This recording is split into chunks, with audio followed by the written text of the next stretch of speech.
So this is a movie, before I watched it here recently, I haven't seen in probably 30 to 35 years. Since like maybe a year or two it came out. Remember it was good. Remember it was really good. Then rewatching it, only knew remembered certain scenes, the whole twist scene when they're dancing. I remember that scene, the guy getting his head blown off in the car. Who can that, how can I forget that for a teenager seeing that? It's one scene you can't forget. So I knew it was good, but rewatching it, really is a masterful movie. This is one of those movies that really uplifted everybody's career. Tarantino was already on the rise. This kind of even made him a bigger name and director in Hollywood. This was the full regeneration, revival. Let's use the word revival for John Travolta. His career was basically in the toilet. He made Look Who's Talking. If you don't remember that one, he was very good at that one. It kind of brought his star level back up a little bit more. Got his name out there in the public because he kind of stole that movie from Christy Alley. That was supposed to be her big movie, but everybody kind of remembered Travolta more. And then he makes Pulp Fiction, and then boom, he's back in the limelight in Hollywood and then on the movie theaters.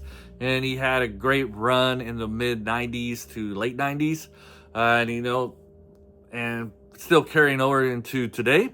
So, this is the movie that kind of really revived him. And then you have Samuel L. Jackson. He was in a lot of movies. Well, he was in a few movies before Pulp Fiction, but then it felt like after Pulp Fiction, there was every movie that was made or action movie that was made had Samuel L. Jackson in it because his character is so great and he's such a great actor. I really enjoyed his character in this one. He's always reciting that biblical verse before he knocks off somebody or gives them a warning. And really love how Quentin Tarantino shot this movie and edited it and put it together. Got great camera angles.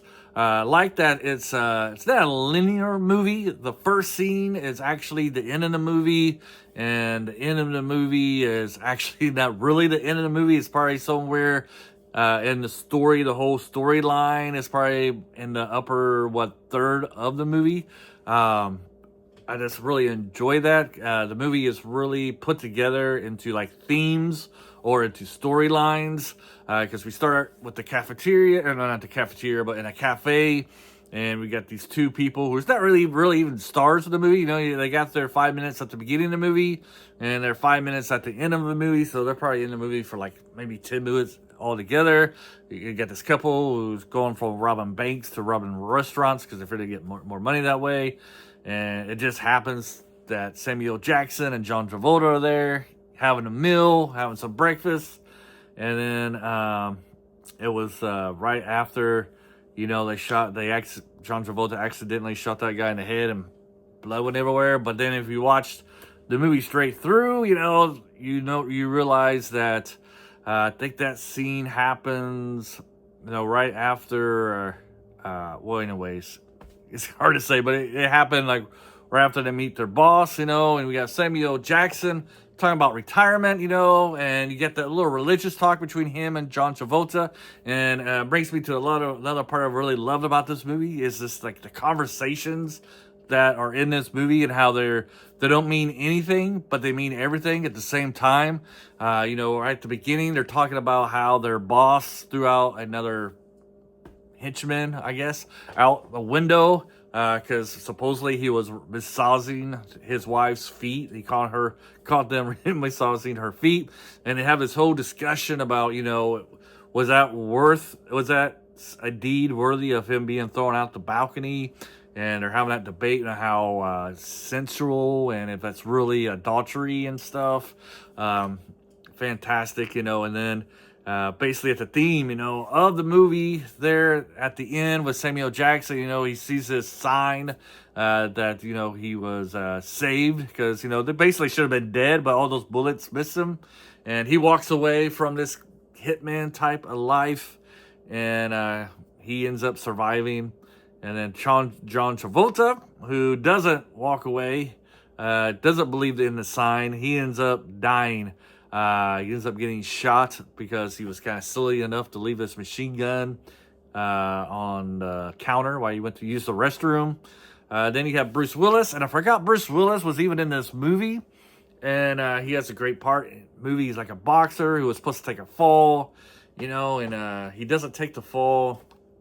So he's trying to get out of town. And I really love the relationship between him and his girlfriend. She's so like innocent, and he's pretty much world-wise, street cred-wise, I guess. And I just love their dynamic together. You got Ving Rhames playing like the head boss man, and boy, what happens to him is not really funny, but it is funny. You know what I mean? If you've seen that movie, you know what happens to him. And he shoots this guy with the shotgun, and it kind of fast forward into present day. Reminds me of Chappelle's comedy act on Netflix, where he's talking about he has a shotgun, he has the buckshot and the other shot, and he uses the buckshot to injure people, and then if that doesn't doesn't deter them, he puts in the other shell to end their life. And, I guess good old Ving Rhames used the buckshot because he was wanting that guy to suffer for what he did to him.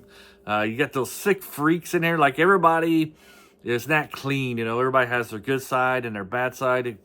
Tarantino really does got some great rounded characters in this movie. You got stuff that you like about people, and then you're like, but I don't really want to know. Like, I wouldn't really want to meet Travolta and Jackson's character on the street. Just because what they're capable of. But if I could just hang out with them, I don't know. But watching them like a fly on the wall type of deal, like we are when you watch a movie, it's great. It's very great. And like I said, I just love the dialogue. I think it was fantastic. Something I think modern movies could use more of is great interactions between people. Because sometimes when you watch a movie today, it feels like these screenwriters don't leave their bedroom, like they're having imaginary conversations with themselves, and they don't really know how to interact with people. Either that or just talking to people online, but they never talk to anybody on face to face. And then you get this movie and how these conversations feel like real life conversations that people actually have. When you're at work or something, you're talking to your coworkers.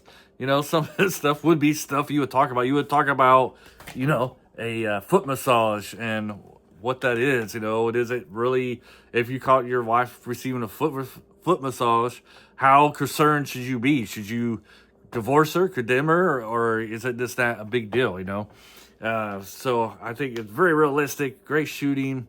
Great action sequences and scenes. Everybody has something to gain and something to lose. Top-notch movie from the 90s. Recommend it.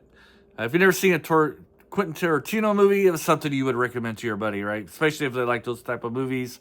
You'd be like, you have to watch Tarantino. I mean, in the 90s, and this time period was like, top-notch Tarantino movies. I haven't seen one in a while. Because sometimes I kind of feel like with Tarantino, once you've seen one of his movies, you kind of seen them all in a way. You kind of know how it's going to end. Because all his endings feel similar and feel the same. But, that's probably with like any director. But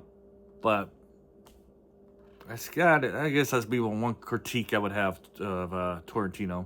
Anyways, what do you guys think of Pulp Fiction? Do you think it deserves to be a classic? Do you think it's one of his better movies, worst movies? Let me know. Have a great day. Until next time, adios.